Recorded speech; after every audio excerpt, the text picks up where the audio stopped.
Buenos días, buenas tardes, buenas noches. Como les digo siempre, depende de cuándo vean estos YouTubes. ¿Qué tal? ¿Cómo andan? Bueno, yo acá, como verán, pinto maquillaje hoy. Acá tengo un poquito de perfume que me voy a poner porque es riquísimo. Si no, esta cosa de que las mujeres nos ponemos perfume solamente cuando tenemos una cita, parece, ¿no? Como que nos arreglamos para un otro, para un alguien. Y no, a mí por lo menos me gusta hacerlo cuando tengo ganas de hacerlo, por mí, para mí. Y lo disfruto mucho de esa manera. Así que ahora tenía ganas de oler bien mientras teníamos esta charla de hoy. El 22 de junio yo había hecho un aviso parroquial diciendo que se iba a venir una charla sobre desde la venganza, desde los orígenes del teatro. Pero en realidad era un poco la excusa para que hablemos de la grieta y de las divisiones, ¿no? Era un poco la excusa. Digamos que planteé lo de los orígenes del teatro porque es nuestro métier, es nuestra actividad, la escritura, los guionistas, los dramaturgos, lo que nos compete, digamos, ¿no? Y por eso fue que decidí anclarlo en los orígenes del teatro y en lo que fue la venganza en los orígenes del teatro. Desde ahí quiero empezar a hablar para tomar como punto de partida ese contexto y así empezar la charla. Voy a prender un saumerio.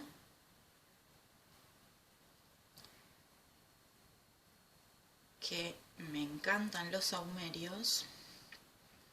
Así le damos un poquitito de mística. Tiene un aroma, este saumerio, no saben lo que es. Y lo voy a poner acá a un costadito. Igual vieron cómo somos los humanos, ¿no? Con esta cuestión del gataflorismo, como yo le llamo. Es como que me gusta el saumerio, pero después si el humo me empieza a invadir, ya me empieza a molestar un poquito, entonces lo tengo que correr un poco.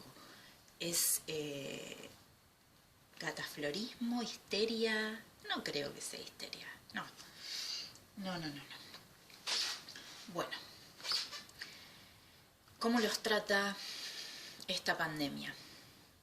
A mí, no sé si como a todos, pero me cuesta. La verdad es que se me hace difícil por momentos. Estoy pensando mucho en muchas cosas, armando clases todo el tiempo, dando clases. Estoy contenta porque viejos alumnos que tuve en algún momento se están contactando conmigo, me hacen preguntas, me escriben y todo eso es muy positivo porque digo, más allá de las clases y de la continuidad de mi trabajo, el hecho de seguir en comunicación con toda esa gente para mí es magnífico porque es una forma de seguir pensando en conjunto, de seguir pensando de manera colectiva, cómo seguimos, cómo vamos a seguir después de todo esto. Suena fuerte decirlo, pero ¿va a haber un después de todo esto? Uno quiere creer que sí, ¿no es cierto? Si no, ¿para qué hacemos todo esto? ¿Para qué estamos acá? Queremos creer que va a haber un después de todo esto. Bueno, quiero empezar con la cuestión de la venganza. La venganza en los orígenes del teatro, ¿no? Obviamente lo tomé a Willy Shakespeare. Willy porque Willy es mi preferido. Bueno, creo que los que estamos en esto es el preferido de todos, ¿o no? ¿No es cierto que sí? Willy fue un dramaturgo, un escritor muy perseguido, muy cuestionado. Fue perseguido por sus ideas políticas, fue perseguido por su orientación sexual, fue perseguido por su actividad. Y él tuvo la maestría, como todos saben, esto no lo digo yo, lo dicen los grandes analistas de la literatura universal, porque ya ni siquiera estamos hablando propiamente del teatro, estamos hablando de la literatura universal. Él tuvo la maestría de contarnos la venganza como sentimiento primordial del ser humano a través de las grandes obras que todos nosotros conocemos de él, ¿no es cierto? Dos de las que voy a tomar para hacer este preámbulo son, bueno, lo que ustedes todos conocen, Hamlet y Romeo y Julieta, ¿no es cierto? La venganza. Qué bien nos contaba la venganza Willy Shakespeare. Qué sentimiento humano tan, se podría decir, auténtico, ¿no? Ya en esos años, estamos hablando de Inglaterra, otra época, pero cómo él tuvo la maestría de contarnos de qué se trataban estos sentimientos de venganza tan humanos, ¿no es cierto? Que tanto tienen que ver con lo humano. Estamos hablando, por supuesto, de personas, de grandes artistas y de grandes escritores que le han dado un correlato a los sentimientos y sensaciones humanas a lo largo de la historia de la humanidad, ¿no es cierto? Y qué bien nos contó William Shakespeare la venganza. Si uno podría pensar en Hamlet, ¿no? Uno dice, Hamlet, un joven culto, un estudiante universitario, un futuro prometedor, ¿qué fue lo que le sucedió? ¿Y qué le sucedió? Que vengan a contarle, que se le apersone el fantasma de su padre a contarle únicamente a él que había sido envenenado por su tío, o sea, el hermano del padre. ¿Qué hace uno con esa información, ¿no? Como hijo. ¿Qué hace uno con esa información? Uno ama a los suyos. Entonces, ¿qué dice uno? Lo primero que dice, yo esto necesito vengarlo. Ni siquiera lo dice, ni siquiera se racionaliza. Esto no se racionaliza, esto es supervivencia humana. Esto es decir, lo mataron, lo envenenaron a mi padre. Todos respondemos por nuestros padres, ¿no es cierto? Creo que todos nosotros tenemos ese espíritu de querer preservar nuestro origen y que nadie venga a tocar a nuestros viejos, ¿no es cierto? Entonces Hamlet era un tipo realmente muy con una sensibilidad muy agudizada, ¿no es cierto? Porque si a una persona le tiran esta información encima, yo creo que cualquier mortal, cualquiera de nosotros, cualquier persona no puede quedarse de brazos cruzados con esta información, ¿no es cierto? Y él necesita hacer justicia por su padre y necesita hacer justicia aleccionando a quien fue el hermano del padre, que es evidentemente un traidor, y de qué manera lo hace. Empieza a hacer todo un descubrimiento, ¿no? A través de estos monólogos que él va teniendo, esto del ser o no ser, de la duda, la duda, qué cosa la duda, ¿no? Ahora que estamos todos como que no estamos muy seguros de nada, ¿no es cierto? Y déjenme decirles, queridos amigos, que es un síntoma muy positivo esto, porque últimamente veníamos demasiado seguros de un montón de cosas que no nos estaban llevando a un buen puerto, me parece. Entonces, que estemos dudando, que nos estemos preguntando, ¿esto está bueno? ¿Esto está mal? ¿Esto está bien? Digo, me parece súper positivo que nos estemos preguntando si lo que estamos haciendo y cómo lo estamos haciendo realmente está bien o mal. Me parece que para haber terminado la humanidad como terminó, como estamos en estos momentos, me parece que tuvo que haber acontecido una crisis de valores muy importante en nosotros, en el hombre, en los humanos. Tuvo que haber acontecido una crisis de valores y ya venimos con una crisis de valores bastante importante. Entonces digo, estamos desembocando en esto que estamos desembocando y yo tengo esperanza, yo no puedo evitar ver la vida en forma positiva, más allá de que tengo mis momentos y a veces me bajoneo, lloro, las cosas que nos pasan a todos, ¿no es cierto? Eh, no puedo evitar como que salir a flote en algún momento y tratar de ver la vida de una forma positiva y realmente pensar que esto tiene que ser para bien y esto tiene que ser para mejor, esto no puede dejarnos acá clavados.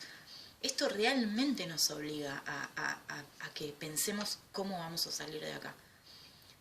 Por eso estoy yo muy contenta con cierto discurso de cierta parte de la clase política que hacen una bajada importante con el tema de la responsabilidad, ¿no es cierto? Responsabilidad individual y de individual después hacia el mundo, pero primero individual, de cómo nos portamos con los demás, de cómo somos, poner en práctica de nuevo la palabra ética, ¿no? Que son palabras como que van quedando de modé, como que van pasando de moda, ¿no es cierto? La ética, pensar, me acuerdo cuando estudiaba cine no es la ética y la estética, ¿no? Porque eso es otra cosa, pero la ética, ¿no? La ética de quiénes queremos ser, hacia dónde queremos ir, realmente, ¿no? Realmente, sacando los individualismos y pensándonos como raza humana, como todos uno,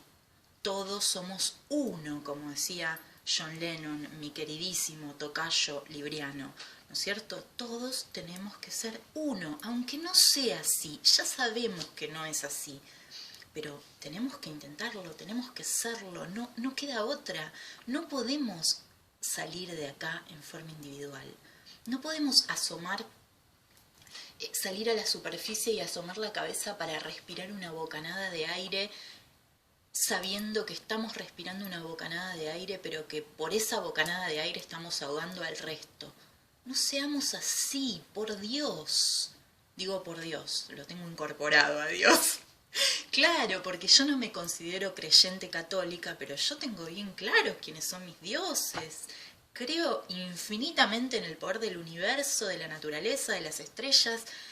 Tengo bien claro quiénes son mis dioses en la tierra y cuando digo Dios es algo cultural, me sale, me nace. Eh, aunque no me lo puedo imaginar como un hombre barbudo y que sabe todo y que no me pasa por ahí. No me pasa por ahí, pero sí que hay un Dios, claro que sí, claro que sí. Y es lo que nos va a sacar de acá, esa fe, ¿no es cierto? Esa confianza en la raza humana. Ustedes me podrán decir qué delirante esta mina, confianza en la raza humana, o sea, la raza humana nos está hundiendo y vamos a seguir confiando. Nos está hundiendo la raza humana, es cierto, pero también hay un montón de gente de bien que no quiere eso. Siempre la hubo, a lo largo de toda la historia de la humanidad hubo gente de bien que no quería eso, que no quiso eso, por eso volvamos al tema de las venganzas.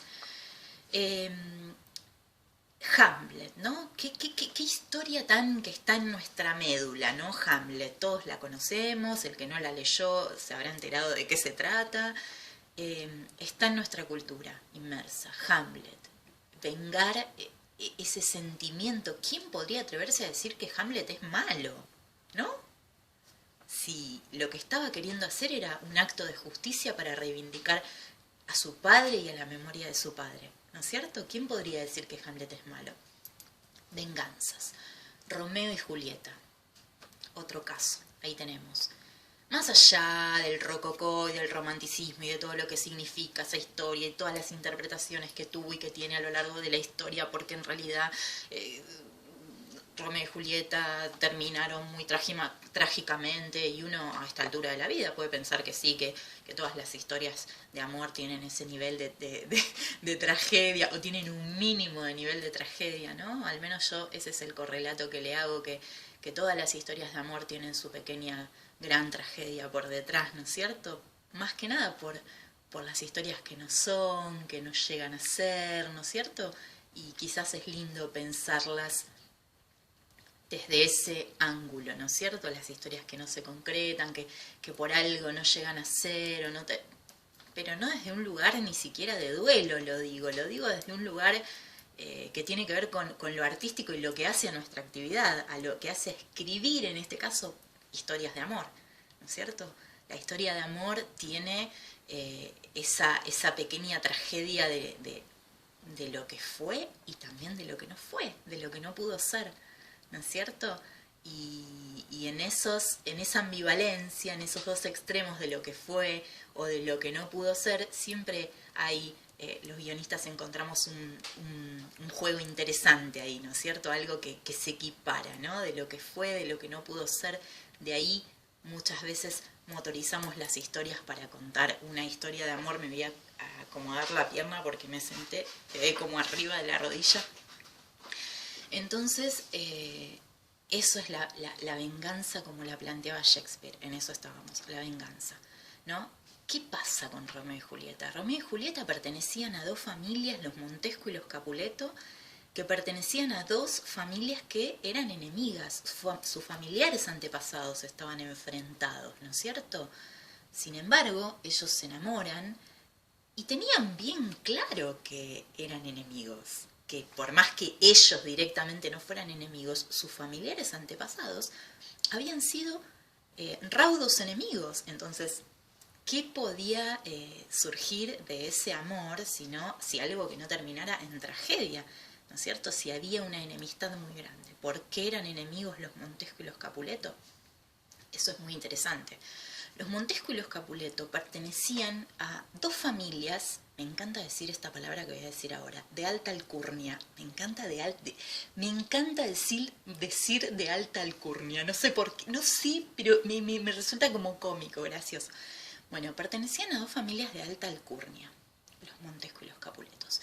Y la rivalidad que había entre ellos partía de ahí, partía de que los dos estaban en una clase social bastante alta, privilegiada, se podría decir, para esa época, y en Verona sucedía esto, y ellos pensaban que siempre iba a haber una de las dos familias que iba a querer como superar a la otra, entonces como que querían estar las dos ahí en el podio, ¿no? Y había una rivalidad porque siempre alguna resaltaba más que la otra, alguna quería sobresalir más que la otra, y bueno, de ahí venía la enemistad. De hecho había trifulcas entre parientes, se peleaban, se mataban, digamos, ¿no? Y se vienen a enamorar estos dos. Entonces, yo cuento todo esto, me quiero situar, ¿no?, en los orígenes del teatro, que es lo que hace nuestra actividad, porque quiero que pensemos y que seamos inteligentes, ¿no es cierto? Esa palabra, inteligencia, qué difícil, qué difícil. A veces es difícil ser inteligente y poder utilizar la inteligencia como herramienta cuando estamos viviendo en situaciones tan límite como esta que estamos viviendo en estos momentos, ¿no es cierto? Tan límite de gente que la está pasando muy mal, de gente que no tiene los recursos básicos y esenciales para sobrevivir en esta situación de tanta crisis y de estar tan acorralados por un virus al cual no le encuentran la vuelta y están tratando de ver de qué manera lo ponen en caja, por decirlo de alguna manera, lo controlan y nada, y muere gente, y hay gente que está muy desesperada, muy angustiada, hay enfermedades psicosomáticas, gente que no la está pasando nada bien y que está haciendo muchos esfuerzos por tratar de mantenerse bien. Entonces, cuando yo les cuento esto, ¿no?, que estamos hablando de otro siglo, o sea, Shakespeare con estas historias, estas tragedias, las venganzas, ¿no? La venganza, ese espíritu humano que es un espíritu evidentemente tan antiguo, es algo que desde que el mundo es mundo que viene sucediendo, estos sentimientos salen evidentemente a flor de piel en los humanos. Yo cuento esto porque cuando nosotros nos empezaron a hablar de grieta, ¿no?, en nuestro país, de grieta, de las grietas. Qué tema interesante las grietas, ¿no? ¿Qué son las grietas? Y nosotros los escritores tenemos que estar muy atentos también de estos temas, porque nosotros los escritores hablamos de la gente, contamos lo que les pasa a las personas, contamos los conflictos que hay en las sociedades, en las familias, aunque cada familia es un mundo, por supuesto, ¿no? Ahí no hay que meterse porque son temas sagrados los familiares. Nadie conoce las internas de cada familia, las cosas que suceden en cada familia como para opinar o imaginarse o sacar conclusiones o decir o hacer o deshacer. No. Eso es un tema que tiene que ver con el ámbito de lo privado, ¿no? De cada familia, de cada grupo, de cada tribu, llámenlo como quieran, ¿no? Hay cuestiones que tienen que ver con el dolor de cada familia o con los dolores varios de cada familia, que cada familia los tiene o no, capaz que hay familias que no tienen dolores y bueno, está buenísimo, me encanta que cuantas menos familias tengan dolores mejor, pero digo, las familias que vienen con alguna herida o con algún dolor, es importante no joderlas, no dejarlas tranquilas. Que las cosas se resuelvan cuando se tengan que resolver, si es que se van a resolver o no importa, cosas de cada familia son esas.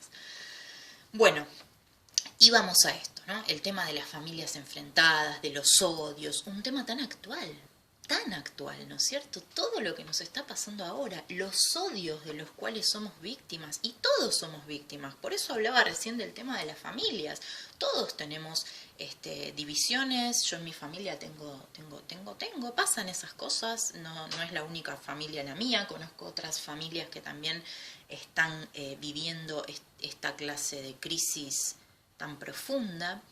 Y yo creo que es muy simplista. Permítanme hacer una licencia con esto que voy a decir. Y les juro que esto no es propaganda política. Les juro que esto no es propaganda política. No es propaganda política porque yo este último tiempo estoy, ¿cómo decirlo? No estoy tan partidista. Me considero una libre pensadora realmente. Me considero una libre pensadora. Mis viejos eran libre pensadores. O sea, de verdad me considero una libre pensadora. Y elijo lo que me parece mejor para mí y para mi gente. Y yo no puedo pensar que una expresidenta sea la culpable de una grieta como quiso instalar cierta parte del periodismo acá en nuestro país. No lo puedo pensar eso, porque es un pensamiento demasiado simplista quedarse con eso, ¿no? Esta cosa de la yegua, esta cosa de la descalificación y la bardeada, ¿no? La bardeada, ¿no? La yegua, la petera, ¿no? La descalificación, volvemos a la descalificación. Viste como en los barrios, el porro abre la mente, pues yo la otra vez, ya sé por qué dije esto. La otra vez les hablaba del tema del LSD. Una cosa es hablarle del contexto que había en el surgimiento del LSD en los años 60 en Estados Unidos, de la manera que yo se los conté y se los expliqué de una forma responsable. Y otra cosa es salir a bardear y a decir, el porro abre la mente, esa cosa capuzotiana, ¿no? Que está todo bien con la cuestión de barrio, porque yo soy de un barrio. Yo soy de un barrio, no me voy a asustar de nada, pero responsabilidad, ¿no? El porro no abre ningún tipo de mente, se lo firmo acá, ¿me entienden? Bueno, me enojo, no, porque si no es como que sacamos todo de contexto y parece como que somos todos unos irresponsables con las cosas que decimos, y no somos unos irresponsables, las cosas las estamos diciendo en un contexto, nos estamos haciendo responsables, somos personas adultas de lo que estamos diciendo, uno ya tiene una responsabilidad en su profesión, sabe lo que dice, lo que comunica, no estamos diciendo cualquier cosa, ¿no? Porque acá, en donde vivo yo, en el conurbano, vos te encontrás con un montón de grafitis en las paredes que dicen el porro abre la mente, ¿viste? Esta cosa, y el porro no abre la mente, chicos, o sea, eso es una cosa muy de barrio, muy linda, muy poética, pero no abre ninguna mente el porro, ¿no? Y el LSD tampoco. Por eso yo aclaro que la otra vez cuando hablé del LSD lo hablé en un contexto, estábamos hablando de un movimiento histórico que acompañó, que tuvo que ver con el hipismo y con una serie de cosas que no fue una apología a las drogas, por favor, porque lo único que falta. Estamos todos así, ¿qué nos pasa, no? ¿Qué nos pasa? Bueno, Sí, volvamos. Las venganzas, ¿no? Las familias enfrentadas, pero me quedé en un tema que era otro, el que estábamos hablando. El tema de por qué en este contexto de epidemia, de pandemia, están surgiendo tantos odios, tantas rivalidades, tanta competencia, ¿no? Eso es lo que no se entiende. Y nosotros como escritores tenemos esa responsabilidad de contar historias, de contar. Nosotros contamos fragmentos de las sociedades también, porque las familias corresponden a los fragmentos de las sociedades y a cómo están compuestas esas sociedades. Las sociedades están compuestas por familias, cada familia tiene distintos intereses, cada familia es un mundo, como dice el dicho, y todo eso va aportando cosas al mundo o va intoxicando según, ¿no es cierto? Según. Hay familias que intoxican, si lo sabré, hay otras familias que aportan cosas buenas, pero tenemos que, esta cosa radical, ¿no? Esta cosa de, viste, peronistas radicales, izquierda derecha, River Boca, Racing Independiente, Avellaneda. No, en serio, o sea, ¿qué pasa, no? Ahí, ¿qué? Las grandes pasiones, como Willy Shakespeare sabe bien, vienen desde hace mucho tiempo. ¿Qué es el odio? ¿Cómo se manifestó el odio en las distintas etapas de la historia de la humanidad? ¿De qué diferentes formas se manifestó el odio? Volvíamos a esto. No podemos culpar a una expresidenta de que haya generado una grieta. No lo podemos hacer, es irresponsable, ya que estamos hablando de irresponsabilidad. Es irresponsable, y no solo irresponsable, sino que además, estamos pecando de simplistas, estamos pecando de personas que tenemos 0,0,0 pensamiento crítico, ¿se entiende? Y no podemos tener 0,0,0 pensamiento crítico, porque si estamos como estamos y caímos donde caímos, esto lo tenemos que solucionar con gente que piense, con gente que realmente sepa bien lo que tiene en la cabeza. No podemos dejarnos llevar por cualquier cosa que nos digan o que nos vendan en cierta parte de los medios de comunicación, ¿no es cierto? Entonces, yo recuerdo bien, yo no soy tonta. Antes de que abandone el gobierno, de que termine su gobierno Cristina Fernández de Kirchner, antes de que suceda eso, ya venía toda una política de querer desprestigiar todo lo que se vino haciendo, y en ese desprestigio empezaron a hablar de la grieta, de que Cristina Fernández de Kirchner era bipolar, de que con su bipolaridad dividió la sociedad, de que todas esas cosas que empezaron a decir, que empezaron a tallar, a hacer mella, tallar, hasta que finalmente consiguieron que haya una grieta. Y cuando en los medios de comunicación nos hablaban de la grieta, a mí realmente me causaba gracia, porque ellos realmente lograron dividir, realmente el neoliberalismo macrista logró dividir en nuestro país. Y lo lograron con todo un trabajo de marketing y de desprestigio que empezaron a hacer sobre todos nosotros, ¿no es cierto? Porque todos fuimos víctimas de esa grieta. Yo siempre tuve mis ideas bastante claras en cuanto a mis preferencias políticas e ideológicas, y sin embargo también fui víctima de esa grieta, porque también me vi perjudicada por la grieta, me alejé de gente, me enemisté con gente de todo tipo, gente amiga, gente conocida, gente con la que se manifestaron muchas diferencias. Pero acá lo interesante de esto, ¿no? De la grieta y de las grietas, es cómo le tomaron el pelo a la sociedad con esto de la grieta. Cómo nos tomaron el pelo a todos, ¿no? ¿Cómo nos tomaron el pelo a todos? ¿Y qué es lo que quiero decir con esto de que nos tomaron el pelo? Acá hubo todo un trabajo cultural en nuestro sentido común, en nuestra manera de ver la vida, de analizar las cosas. Hubo todo un trabajo, un trabajito muy fino y a fondo cultural, en donde nos quisieron hacer creer realmente que la grieta había sido una grieta que trajo una mujer loca y bipolar a esta tierra.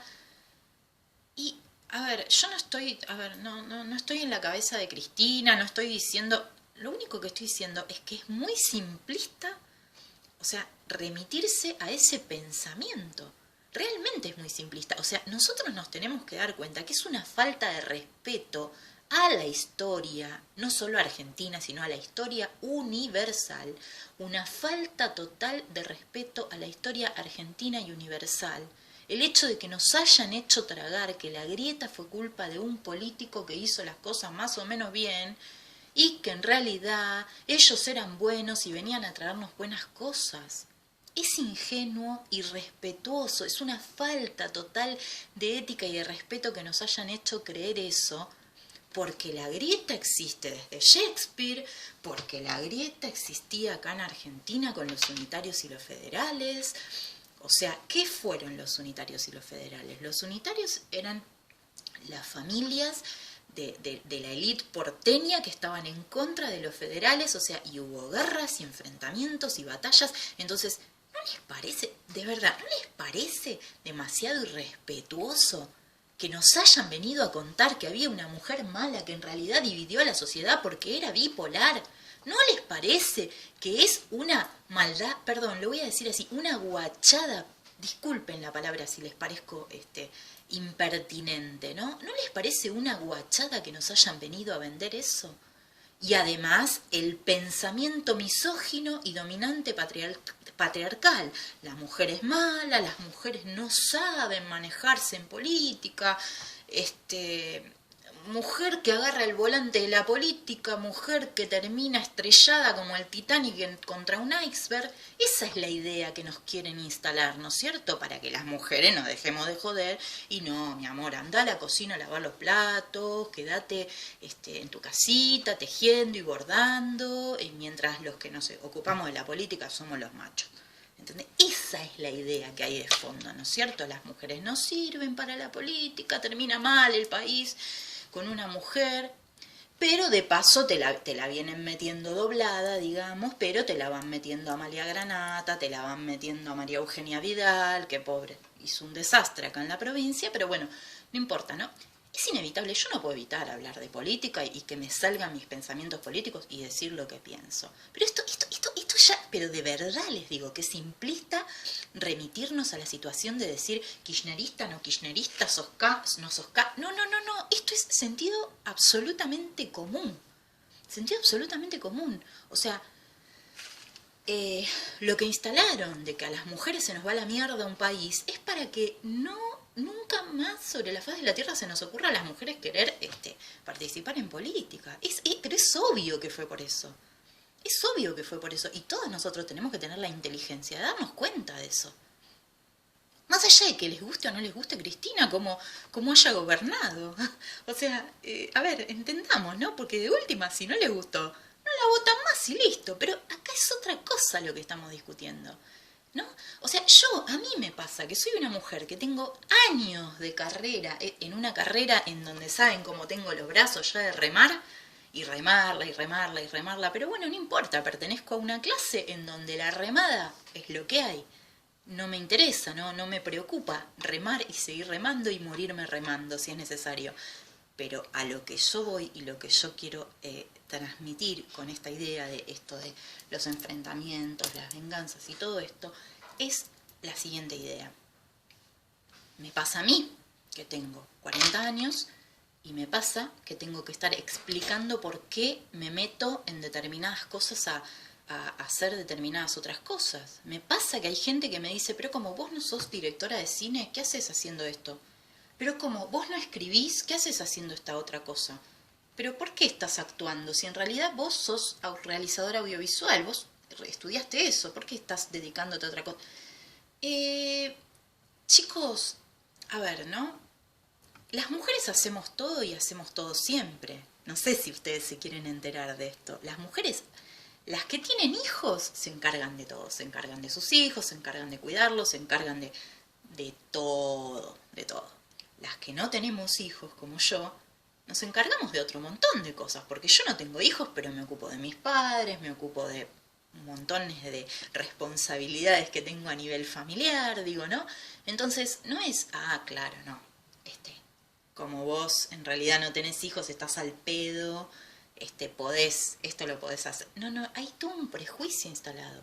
Si las mujeres hacemos todo el tiempo, si limpiamos nuestra casa, si hacemos, todas las cosas las hacemos nosotras, entonces, ¿por qué tiene que venir un varón a decirnos, acá metete, acá no, en esta parte sí te dejo que te metas, pero en esta otra no te podés meter? ¿Perdón? No sé, yo vengo pensando mucho últimamente, ¿no? En esas cosas. Y nada, la vida es de los valientes. Entonces, de los y las valientes. Entonces, si esto es así y realmente lo que quieren instalar es que hay toda una cuestión con las mujeres que no podemos realmente decidir nuestro destino, qué lugares queremos ocupar, a dónde queremos ir, cómo queremos ser, cómo nos queremos vestir, cómo queremos ser, o sea, cómo queremos ser, o sea, a ver, déjame tranquila, no sé si me entendés, déjame en paz, que sea como quiero ser, déjalo ser, let it be, en este caso sería déjala ser. Hoy parece que estoy así como loca, como revolucionada. No, no es loca. Lo que pasa es que estoy indignada. Estoy cansada de ver todo lo que veo, de la violencia. La violencia. ¿Qué pasa? ¿Qué pasa con la gente? ¿Qué es lo que queremos? ¿Realmente nos queremos matar entre nosotros? O sea, yo la otra vez les hablé de los cambios y de cómo tienen que ser los cambios en forma democrática, tratar de ir buscando consensos, acuerdos. ¿Qué son los acuerdos en las sociedades? Son maravillosos los acuerdos. En muchas sociedades se han hecho acuerdos. Digo, no es necesario firmar un papel para hacer un acuerdo y que tengan que venir dos sectores políticos a presenciar la firma de un acuerdo. No, no, no. Digo, hay acuerdos que somos personas sociales, racionales. Hay acuerdos que podemos ir haciendo, ¿no? O sea, yo realmente estoy cansada de ciertos prejuicios. O sea, yo hay cosas que no me las quiero bancar más. Por ejemplo, yo estoy a favor del aborto legal, seguro y gratuito y me tengo que bancar que haya gente que me trate a mí de persona que no amo a los bebés, que no amo a los niños, que soy una desamorada, una bruja. Y no es así. Los niños son las personas más maravillosas de este planeta y muchas cosas más tendría para decir de los niños. Aparte soy una mina que tengo una conexión muy especial con mi propia niña, con la niña que fui y que en algún lugar está, que soy, estoy segura que soy y que está todo el tiempo conmigo, esa niña. Entonces, estar teniendo que explicar que en realidad yo ando con el pañuelo verde porque en realidad la cuestión del pañuelo verde es una cuestión social adquirida, que tiene que ver con coyunturas, que tiene que ver con procesos sociales que tienen que ver de las realidades, de ciertos lugares, de ciertas procedencias, de ciertos orígenes, que yo tenga que estar haciendo toda esa explicación porque en realidad haya gente que crea que yo salgo con un cuchillo a matar bebés. O sea, es muy enfermo realmente haber llegado a esto. Pero bueno, no voy a entrar en una discusión bizantina de dónde empieza la vida, de si el feto, porque yo ya tengo mi propia idea formada, estudié mucho, hice una película sobre el aborto, la cual el guión fue escrito en el año 2007, imagínense, estudié mucho, hablé con mucha gente, fui a las villas, hice entrevistas, fui al Ministerio de Salud, hablé con la gente de Habeas Corpus, me dieron estadísticas, leí libros, más libros y más libros y más libros, investigué, me planteé, me replanteé, me cuestioné, me peleé con el feminismo muchas veces y me volví a amigar. Así es como se forman los feminismos disidentes, les quiero decir. Así es como se forman los feminismos disidentes. No tenemos que coincidir en todo las mujeres feministas. Y eso no quiere decir que nos odiemos. ¿Qué pasa? Che, tan poca capacidad de autocrítica entre nosotras tenemos. Eso no quiere decir que nos odiemos. Simplemente tenemos posturas diferentes tenemos posturas muy iguales en muchas cosas y posturas diferentes en otras cosas. Y eso no quiere decir que estemos en veredas diferentes y enfrentadas y que nos cortemos el rostro y que nos odiemos. Porque los argentinos tenemos esta cosa del extremo, ¿no? Del amor-odio, amor-odio. ¿Por qué? ¿Por qué? Yo con el feminismo, desde hace muchos años que me vengo encontrando y separando, encontrando y separando, porque creo que es la manera en que vamos creciendo y que es la manera en que vamos aprendiendo entre nosotras de la otra, ¿no es cierto? Yo aprendo mucho de mis compañeras que están en el feminismo y estoy segura que ellas aprenden mucho de mí, estoy muy segura, y así nos vamos a ir encontrando, de esa manera, pero basta con los odios. Basta con el descrédito, basta con desacreditar al otro. Yo realmente, o sea, hay gente que, lo dije la otra vez, hay gente con la que yo no tengo cosas en común y no tengo algunas cosas en común, porque otras sí tenemos en común. No tengo algunas ideas en común, pero hay gente que me gusta cómo piensa, cómo está preocupada, cómo está viendo de qué manera se sale de acá. Entonces, basta de los enfrentamientos. Nada, y en realidad conté todo esto porque estábamos hablando de la falta de respeto a la historia y a la historia de la humanidad con este asunto de la grieta, de hacernos creer que la grieta la vino a inventar un político. No, de eso estábamos hablando. Shakespeare, unitarios y federales. Yo les puedo contar en España, por ejemplo, en la época ya que, bueno, nosotros escritores, en la época de la generación del 27, que la generación del 27 fue toda una generación muy romántica de escritores y poetas que surgieron en España con todo un movimiento que vino un poquitito, unos años antes de lo que fue la Guerra Civil Española, se venía gestando algo ahí.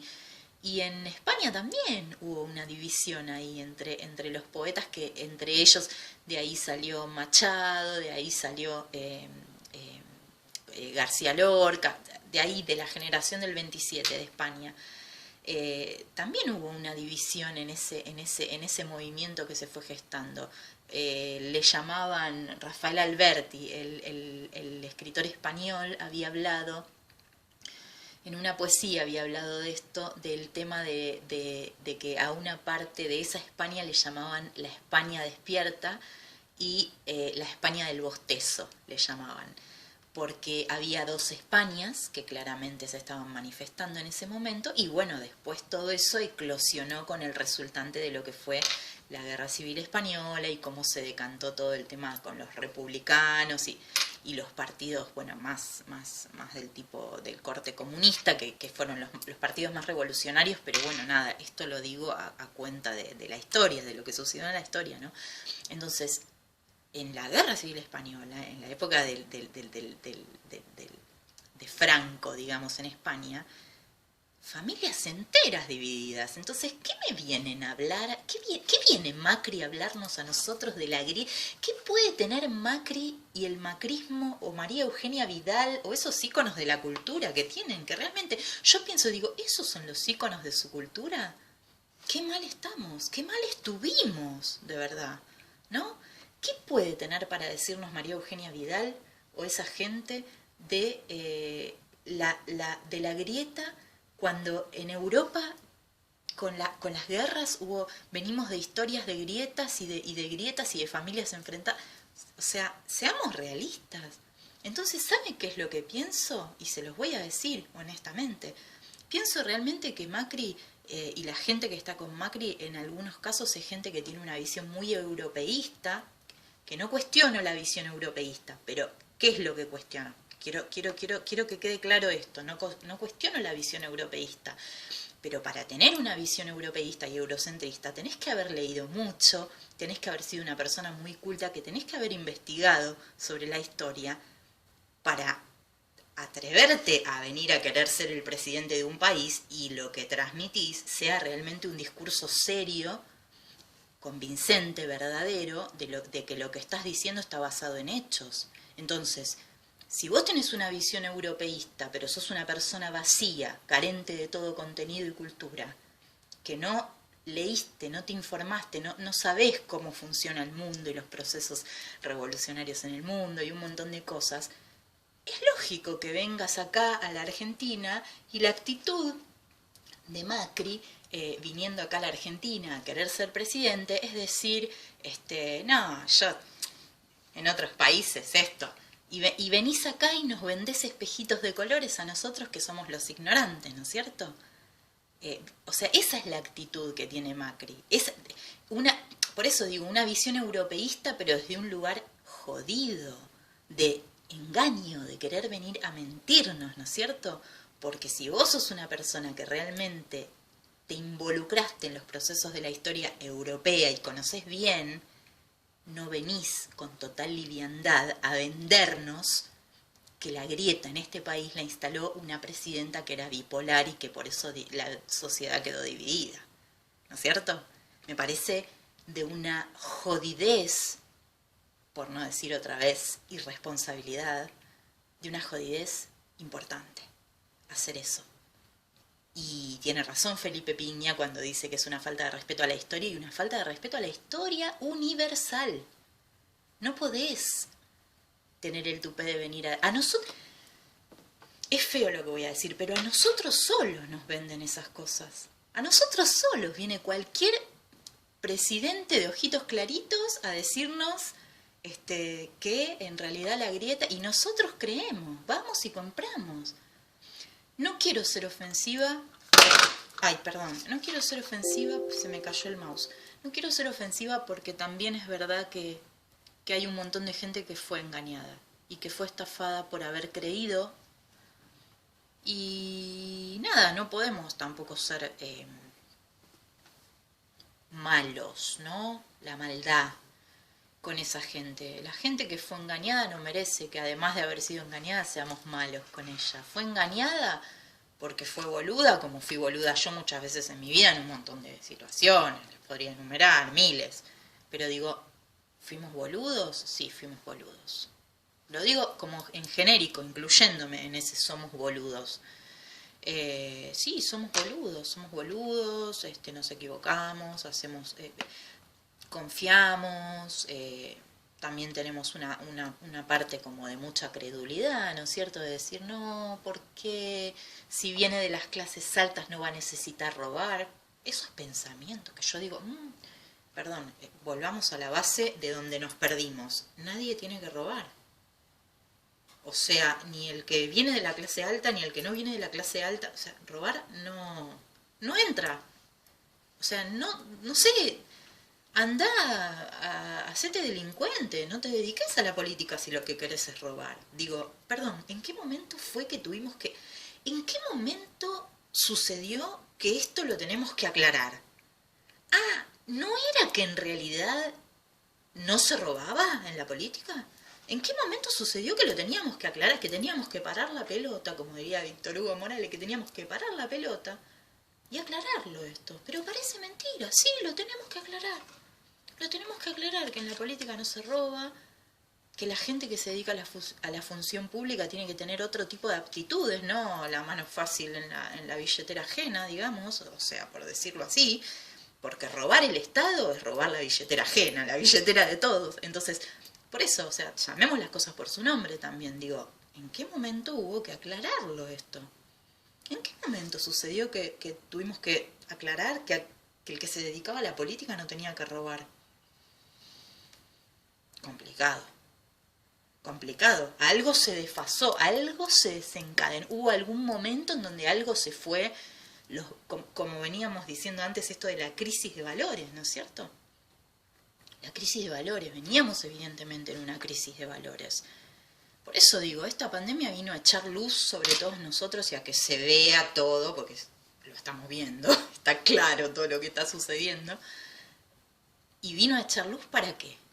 Para que los que creemos en cierto pensamiento utópico, digamos, nos agarremos de esto para decir, esto lo tenemos que cambiar. O sea, esto no puede seguir así. Pero acá tiene que cambiar todo, no solo tiene que cambiar la política, la gente, la mentalidad de la gente, acá tiene que cambiar todo, tiene que cambiar los tipos de relaciones, el afecto, el amor, las maneras de las maneras de conectar con la gente.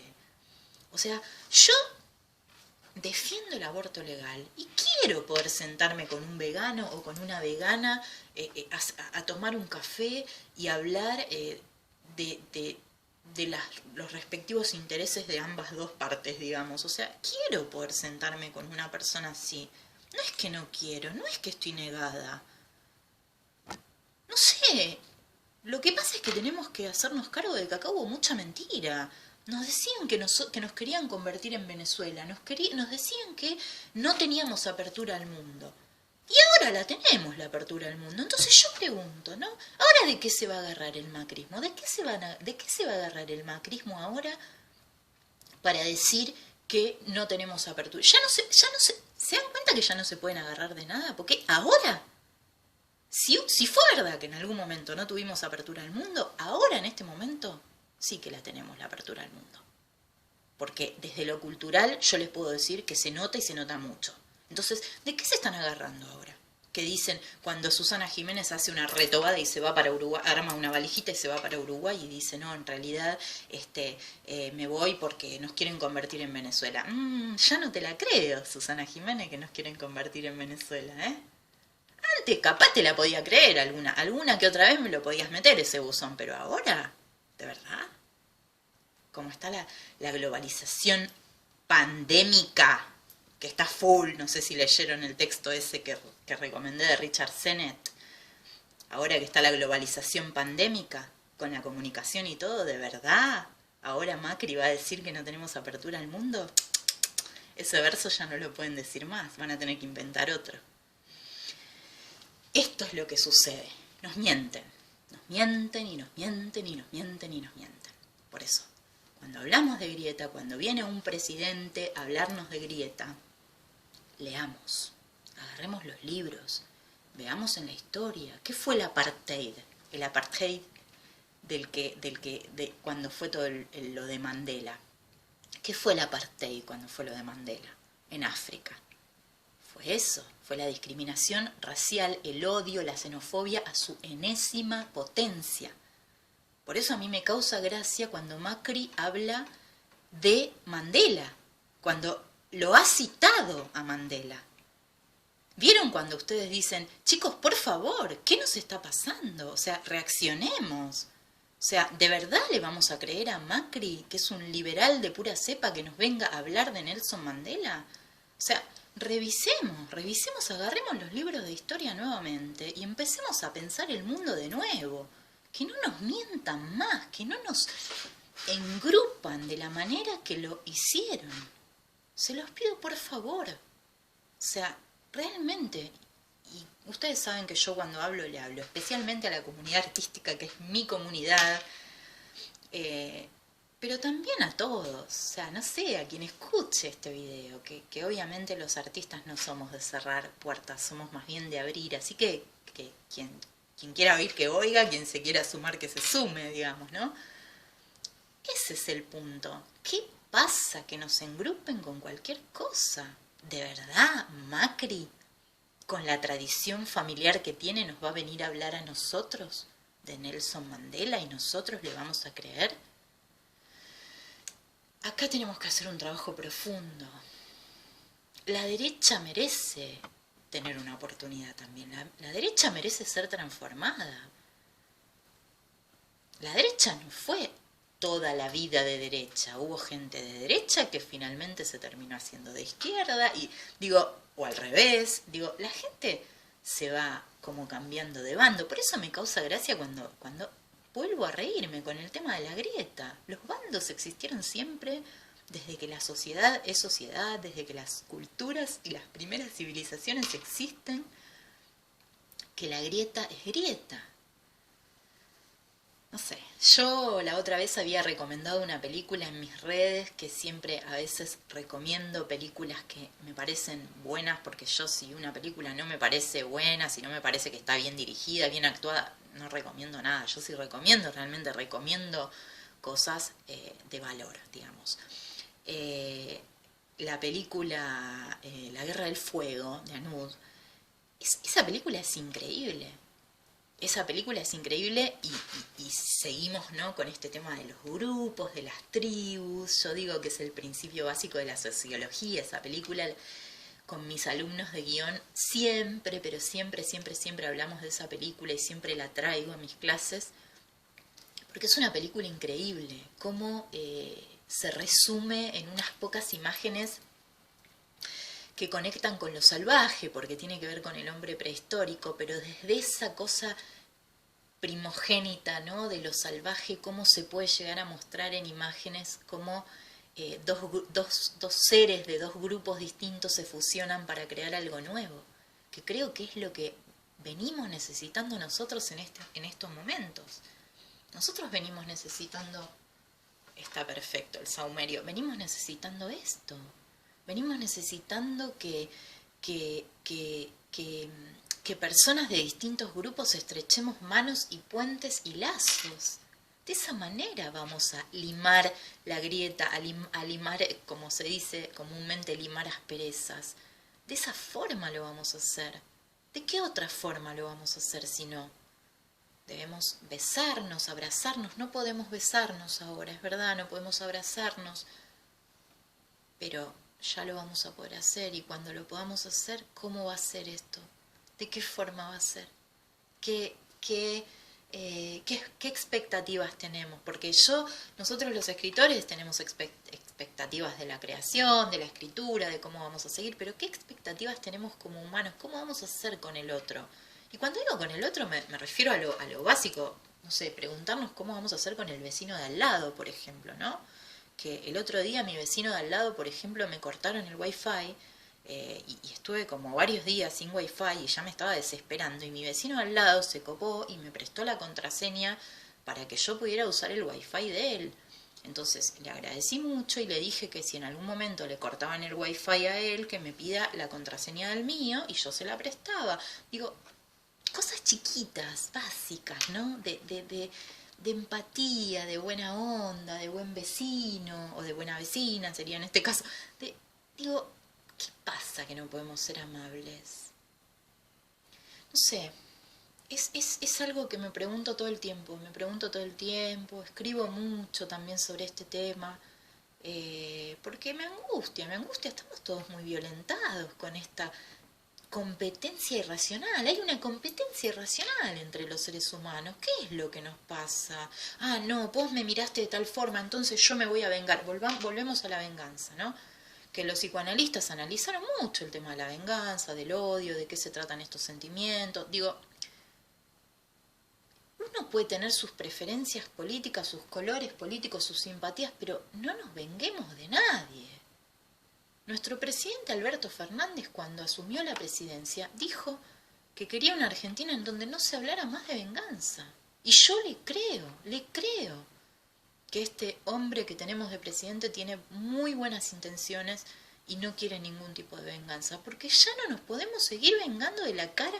Me miró así, dijo asá, y en realidad yo, o sea, nada, o sea, y es como a los librianos nos pasa mucho esto, que tiramos besos para todos lados y nos dan un palazo. A los librianos no saben cómo sufrimos, vivimos expuestos, porque somos muy amorosos, porque en general amamos sin condiciones, sin nada, y no nos vuelven cosas buenas muchas veces. Entonces, bueno, yo como libriana también con el tiempo uno también aprende, ¿no?, a protegerse un poco, quizás no exponerse tanto, cuidarse, ¿no? Cuidarse, porque todos nos queremos cuidar un poco. Y cuidarse no significa que dejes de querer a la gente o que... Después otra cosa, escuchen esto porque es muy pero muy gracioso. Escuchen esto. Hay gente que se te ofende porque no la seguís en redes sociales o porque no la... Les quiero aclarar algo, quiero hacer un paréntesis porque está bueno hablar de estas cosas.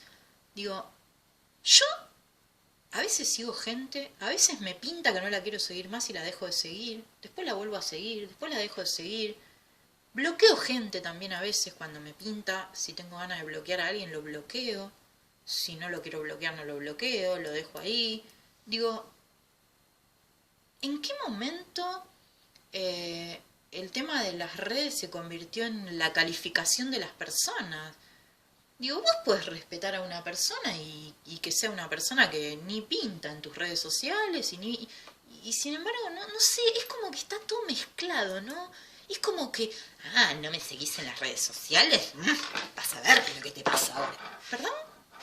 Digo, ¿en qué momento estamos obligados a seguir a alguien, a dejar de seguirlo o a no seguirlo? Digo, cada uno tiene sus motivos, sus elecciones, sus preferencias. Digo, eso también es vivir en democracia. O sea, ¿qué te pasa? ¿Qué te pasa? ¿De verdad me vas a correr por ahí? No, estamos muy mal. De verdad tenemos que pensar en muchas cosas, pero